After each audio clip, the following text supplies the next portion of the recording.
Bismillahirrohmanirrohim. Assalamualaikum warahmatullahi wabarakatuh.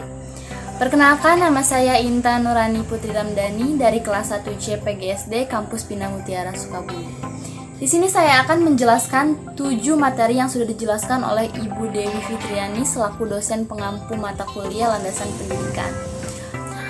Mohon maaf sebelumnya, di sini saya akan menjelaskan materi secara singkat namun jelas. Berikut videonya and happy watching. Materi pertama yaitu tentang pengertian landasan pendidikan. Sebelumnya saya akan menjelaskan pengertian landasan. Landasan adalah dasar atau alas. Oleh karena itu, landasan merupakan tempat bertumpu atau titik tolak dasar pijakan. Titik tolak dasar pijakan ini ada yang bersifat material, yaitu contohnya landasan pesawat terbang. Ada juga yang bersifat konseptual, yaitu contohnya adalah landasan pendidikan. Pendidikan dapat dilihat dari dua sudut pandang. Yang pertama dilihat dari sudut pandang praktik, dan yang kedua dilihat dari sudut pandang studi. Oleh karena itu, kita dapat mengenal istilah studi pendidikan. Dari penjelasan sebelumnya dapat kita simpulkan bahwa landasan pendidikan merupakan asumsi-asumsi yang menjadi dasar pijakan atau titik tolak dalam rangka praktik pendidikan atau studi pendidikan. Materi kedua yaitu bertema tentang definisi pendidikan dan pengertian pendidikan dalam arti luas dan pendidikan dalam arti sempit. Definisi pendidikan. Pendidikan adalah pengetahuan, keterampilan, dan kebiasaan sekelompok orang yang diturunkan dari satu generasi ke generasi lainnya melalui pelatihan, pengajaran, dan penelitian. Untuk pengertian pendidikan dalam arti luas adalah proses interaksi manusia sebagai individu dengan alam semesta, masyarakat, lingkungan sosial, lingkungan politik, lingkungan ekonomi, dan lingkungan sosial budaya. Untuk pengertian pendidikan dalam arti sempit yaitu interaksi pendidik dengan peserta didik baik di sekolah, masyarakat, maupun di keluarga. Namun, pendidikan dalam arti sempit sering diartikan sebagai sekolah. Materi ketiga yaitu tentang jenis-jenis lingkungan pendidikan. Jenis-jenis lingkungan pendidikan. Jenis lingkungan pendidikan dibagi menjadi 3, yaitu jenis pendidikan di lingkungan keluarga, di lingkungan sekolah, dan di lingkungan masyarakat. Untuk yang pertama, saya akan menjelaskan terlebih dahulu jenis pendidikan di lingkungan keluarga. Keluarga merupakan pengelompokan primer yang terdiri dari sejumlah orang karena hubungan saudara.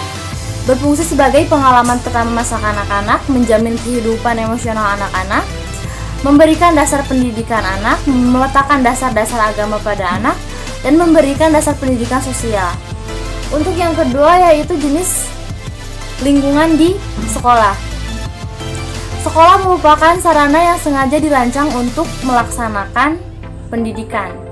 Berfungsi untuk memberikan pengajaran yang mendidik dan memberikan peningkatan dan pemantapan pelaksanaan program BP. Selanjutnya jenis lingkungan di masyarakat. Masyarakat merupakan lembaga pendidikan ketiga setelah pendidikan di lingkungan sekolah dan di lingkungan keluarga. Berfungsi sebagai lembaga-lembaga kemasyarakatan atau kelompok sosial di masyarakat. Dalam masyarakat juga tersedia berbagai sumber belajar, baik yang dirancang maupun yang dimanfaatkan.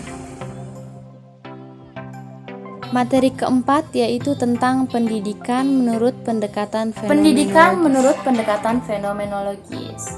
Seperti yang dikatakan Langevold 1955, pedagodik mempergunakan pendekatan fenomenologis secara kualitatif. Pedagodik sendiri merupakan suatu ilmu atau seni mendidik yang mempelajari tentang ilmu anak yang diajarkan oleh orang dewasa untuk membimbing anak ke arah tertentu, supaya ia kelak mampu mandiri dan dewasa. Objek kajian pedagodik adalah pergaulan pendidikan antara orang dewasa dengan anak yang belum dewasa. Ada 3 sifat yang harus diperhatikan dalam pergaulan pendidikan. Yang pertama itu kewajaran, yang kedua ketegasan, dan yang ketiga adalah lingkungan pendidikan. Di lingkungan pendidikan tersebut ada dibagi menjadi 3 bagian: lingkungan keluarga, lingkungan sekolah, dan lingkungan masyarakat. Materi kelima, peranan penting manusia dalam Manusia dan konteks pendidikan merupakan hal yang tidak bisa dipisahkan, karena dimanapun manusia berada, pasti butuh akan adanya pendidikan. Ini terjadi karena seperti yang telah disebutkan sebelumnya, bahwa pendidikan itu bertujuan untuk mengembangkan potensi yang ada pada diri manusia. Dalam pendidikan juga, manusia berperan sebagai subjek sekaligus juga objek pendidikan.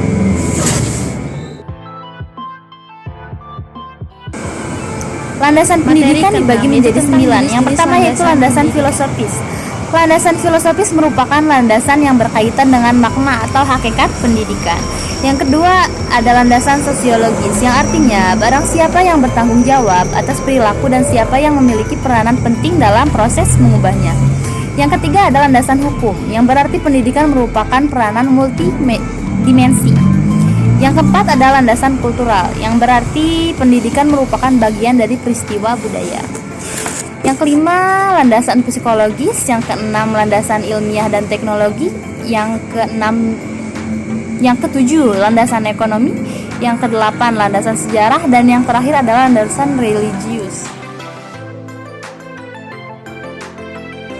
Pendidikan sebagai paduan ilmu dan seni dikemukakan oleh materi yang ASN. terakhir tentang Menurutnya, pendidikan sebagai mendidik ilmu dan dan mengajar bukanlah suatu ilmu, tetapi seni yang mendidik, yang diartikan sebagai seni kita dapat hidup dengan anak-anak dan dapat mengerti anak-anak.